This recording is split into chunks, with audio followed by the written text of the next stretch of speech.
Buck œuvre pour que la lumière soit faite sur l'assassinat de Lumumba. Son projet de lancement de ballon vise à envoyer dans le ciel un ballon noir par mort congolais ayant subi la famine, les guerres et les manques. Il y a 7 ans, j'ai déménagé à Bruxelles et j'avais lu par hasard un livre sur Léopold II, le fameux livre de Hochschild, Les fantômes de Léopold II, qui explique qu'à l'époque, l'exploitation du Congo par Léopold II, que ça impliquait des millions de morts. J'avais jamais entendu de ça, donc ça m'a intrigué. Puis je suis venu, je me suis déménagé à Bruxelles. Bruxelles est construit sur les plans de Léopold II avec l'argent du Congo, les grands axes. Bruxelles, le palais royal, le palais de justice, le cinquantenaire, Tervuren, enfin tout. Et là, tu te rends compte que tu marches ici en fait dans le rêve de Léopold II. L'indépendance du Congo constitue l'aboutissement de l'œuvre conçue par le génie du roi Léopold II, entreprise par lui avec un courage tenace et continuée avec persévérance par la Belgique.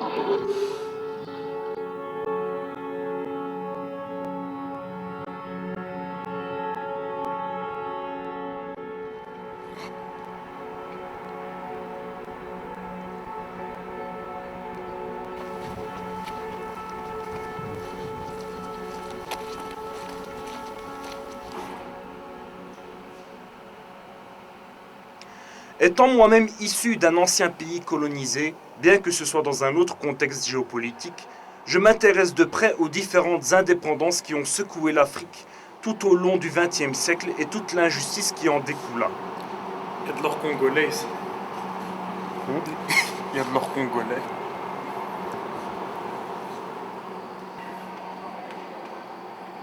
Les grandes puissances européennes, dont la Grande-Bretagne, l'Allemagne, la France, le Portugal, Pays-Bas, Belgique, Espagne, ont entrepris la colonisation de l'Afrique, de l'Asie et de l'Australie. Et ils ont présenté ça comme une mission civilisatrice, alors que c'était plus pour des buts politiques et économiques. Ça, c'est en gros ce qui est marqué donc, ici.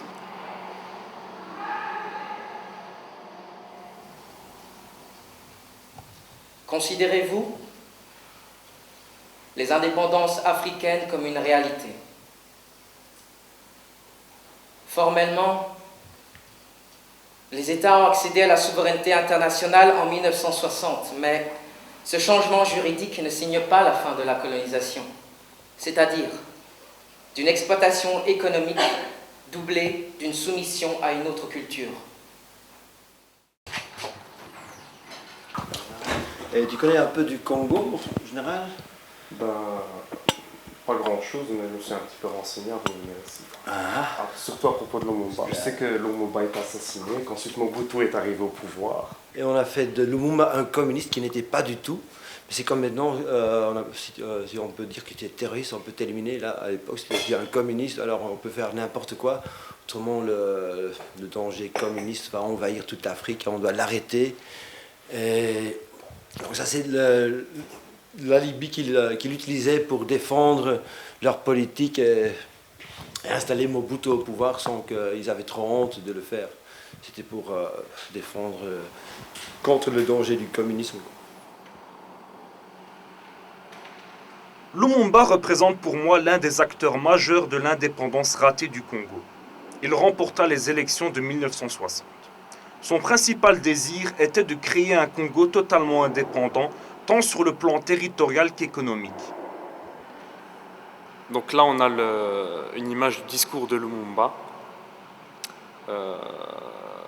du 30 juin 1960 où donc, il critique ouvertement le roi Baudouin à cette époque-là, et il dénonce les méfaits de la colonisation en fait. Donc voilà, c'est un discours qui a fait une grande polémique à l'époque, et il sera tué quelques mois après. À vous tous, mes amis qui avaient combattu sans relâche à nos côtés, je vous demande de faire de ce 30 juin 1960 une date illustre dont vous garderez gravée ineffaçablement dans vos cœurs. Une date dont vous enseignerez la signification.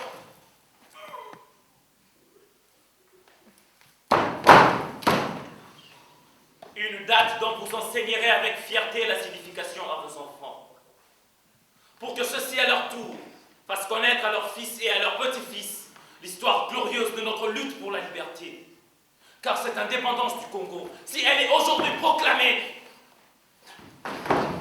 si elle est proclamée aujourd'hui dans l'entente avec la Belgique, pays ami, avec qui nous traitons d'égal à égal, nul Congolais digne de ce nom ne pourra cependant jamais oublier que c'est par la lutte qu'elle a été conquise, une lutte ardente, idéaliste, noble et juste. Nous en sommes fiers jusqu'au plus profond de nous-mêmes, une lutte pour laquelle nous n'avons ménagé ni nos forces, ni nos sangs, ni notre souffrance, une lutte indispensable pour mettre fin à l'humiliant esclavage qui nous était imposé par la force blanche. Oui, ça c'est le Lumumba. Et là, Sartre dit, mort, le Lumumba cesse d'être une personne pour devenir l'Afrique tout entière, avec sa volonté unitaire, la multiplicité de ses régimes sociaux et politiques, ses clivages, ses discordes, sa force et son impuissance. Il ne fut pas ni pouvait être le héros du panafricanisme, il en fut le martyr. Mais donc le Lumumba qui représente l'Afrique. Et ce qui est beau aussi avec son assassinat, à la fin on voyait, même son corps était encore dangereux, son cadavre. Il craignait que ça devenait un lieu de pèlerinage, donc on devait se débarrasser de son corps. Là, on a envoyé un gendarme belge, Gérard Zoute, pour dissoudre le corps de Lumumba en acide sulfurique. Et donc, ces gars-là, il y a 10 ans, sur un documentaire qu'on a fait pour la télévision allemande, je pense, on a fait une interview avec ce gendarme qui était encore vivant, mais non, il est mort. Ouais. Et là, il montre devant les caméras les dents de Lumumba qu'il avait arrachées avant de le dissoudre en acide sulfurique. Et les deux dents dorées en plus.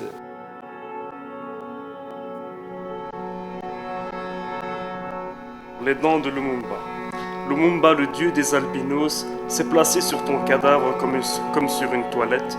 J'écrivais dans un poème il y a 30 ans, et seulement maintenant s'éclaircit comment Lumumba fut détruit, comment l'inspecteur policier belge Gérard Zoute a travaillé le cadavre avec une scie et de l'acide sulfurique, jusqu'à ce que rien ne reste, dit-il.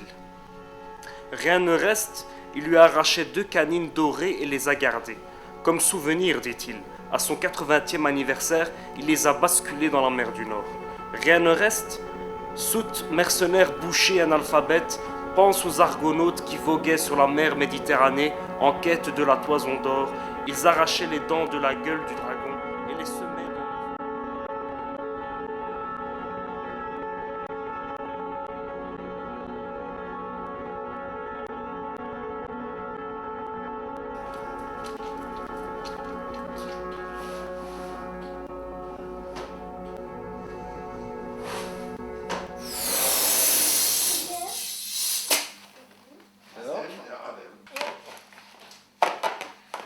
Tu serais juste peut-être m'expliquer ce que tu es en train de préparer? Maintenant, je prépare quelques ballons pour accrocher peut-être au queue du cheval de l'épaule 2.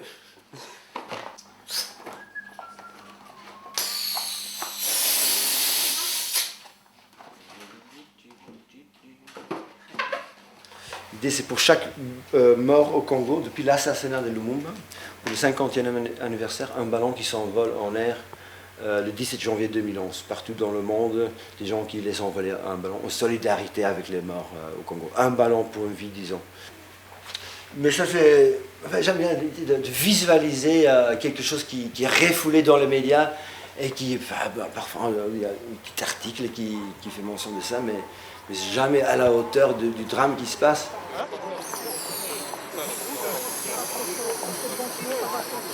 Pas trop fort après ça. Je vais te montrer.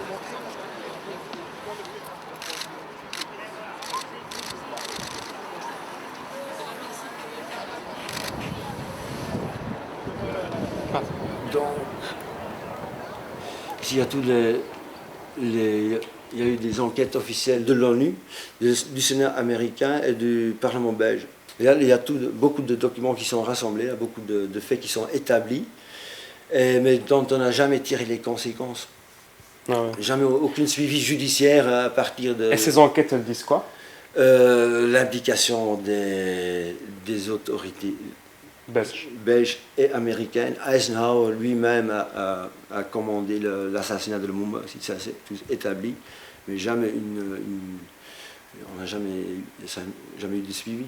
Le chef du CIA à l'époque, Larry Devlin, il vient de publier ses mémoires il y a quelques années. Ouais. Et là, il dit tout. C'est le chef du CIA lui-même qui écoute. Eisenhower a dit de l'assassiner, mais il dit en même temps, mais on ne l'a pas fait, c'est les Congolais qui l'ont fait. Et les Belges, ils disent, on a voulu éliminer Lumumba, mais politiquement, pas physiquement. Ils admettent qu'ils voulaient s'en débarrasser, mais on n'a pas assassiné.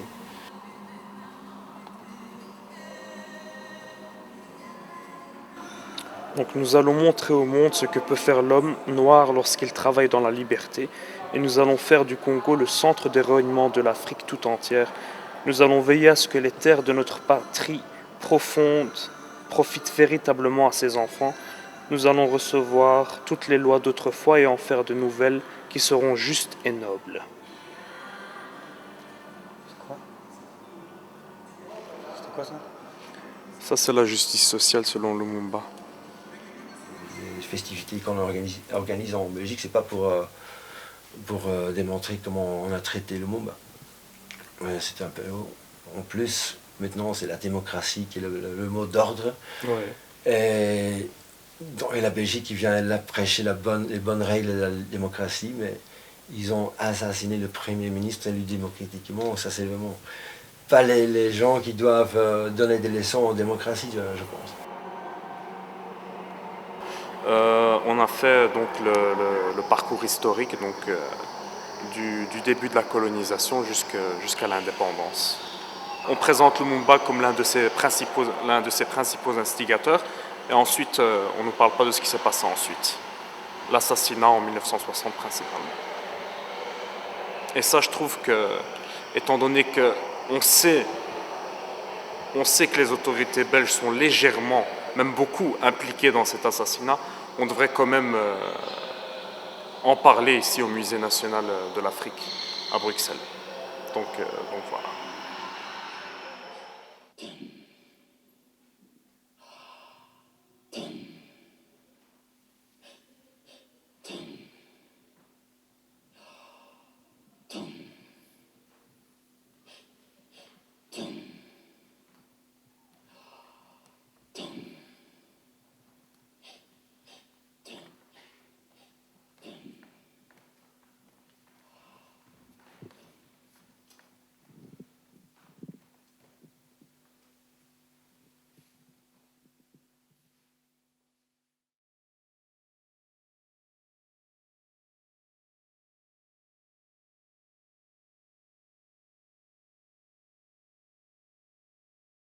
Mobutu, qui est reconnu comme le plus grand kleptocrate d'Afrique, et les conséquences pour le pays dans ces 35 ans, c'était désastreux. Donc ça, c'est les premières conséquences. On a choisi Mobutu, c'est mieux pour vous Africains. Je pense que pour vous gouverner. C'est mieux pour les Occidentaux. Donc, après 35 ans, c'est un peu trop clair qu'ils servaient les intérêts étrangers et pas vraiment les intérêts des Congolais. Et puis, après sa chute, comme je dis, c'est encore devenu pire parce qu'il c'était déjà il a détruit tout l'État et toute l'infrastructure qu'il avait.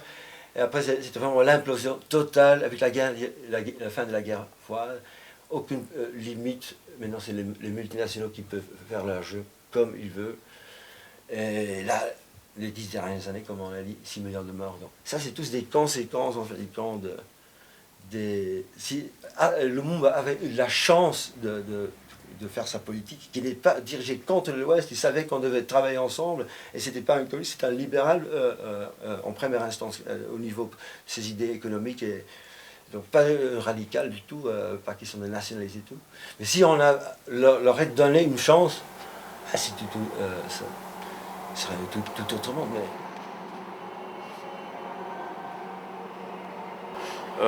on a fait donc le parcours historique donc, du début de la colonisation jusqu'à l'indépendance. On présente Lumumba comme l'un de ses principaux instigateurs, et ensuite on ne nous parle pas de ce qui s'est passé ensuite. l'assassinat en 1960 principalement. Et ça, je trouve que, étant donné qu'on sait que les autorités belges sont légèrement, même beaucoup, impliquées dans cet assassinat, on devrait quand même en parler ici au Musée national de l'Afrique à Bruxelles. Donc voilà. 50 ans après, donc on vient de fêter l'indépendance, il y avait beaucoup d'attention pour le Congo dans les médias, mais on n'a pas beaucoup parlé de Lumumba. C'est évident que les festivités qu'on organise en Belgique, c'est pas pour démontrer comment on a traité Lumumba. C'est un peu en plus, maintenant c'est la démocratie qui est le mot d'ordre. Ouais. Et la Belgique qui vient là prêcher les bonnes règles de la démocratie, mais ils ont assassiné le Premier ministre élu démocratiquement. Ça, c'est vraiment pas les gens qui doivent donner des leçons en démocratie, je pense. Et Ouais, surtout, ça, c'est clair. que c'est pas reconnu vraiment, et que ça reste quelque chose dans le pénombre. Ouais, on a une petite responsabilité, là. Mais non, on a foutu la merde là-bas, et les conséquences, 50 ans après, ça se compte dans des millions de morts.